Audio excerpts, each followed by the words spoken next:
South Florida. Before the big feast, Hollywood Live will transform to the biggest pre-Thanksgiving party of the year. For an event that the city will be talking about. Performing Class.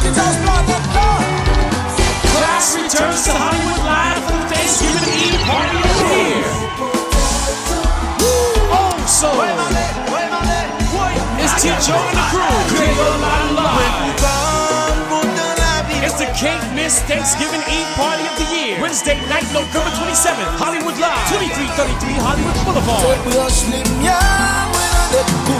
It's Class and Creole Live inside of Hollywood Live. Admission is $35 in advance. Get your tickets now. For VIP information, please call 305-303-8885 or 754-235-4040. Presented by Dodo P, Music Depot, Connie Cole Production, and Biggie Production. Wednesday, November 27th. Be there.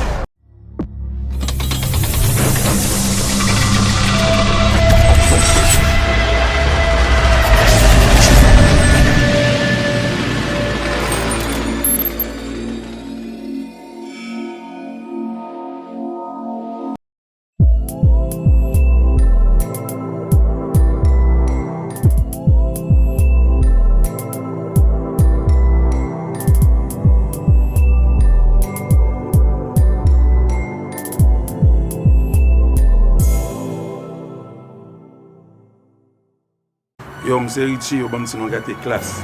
Nous gardons compas magazine, du shoot qui pète là. Ayaman.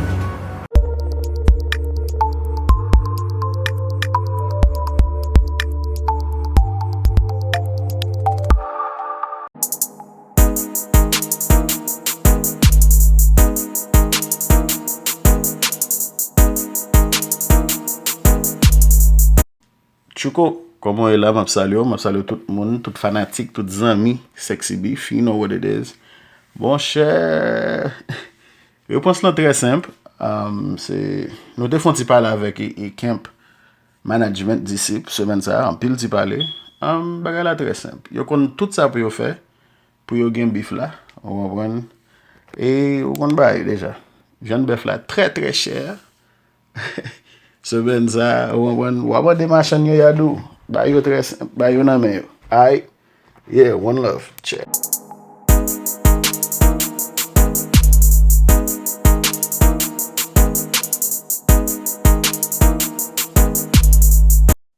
Oui, Choco, c'est ça, oui. Nous te parlé de faire pile ti parler. So tout bagay nan men nèg yo, vous comprenez? The ball's on their court. So m'attend et puis pour tout bagay qu'a fait. Si, y a fait. Vous comprenez?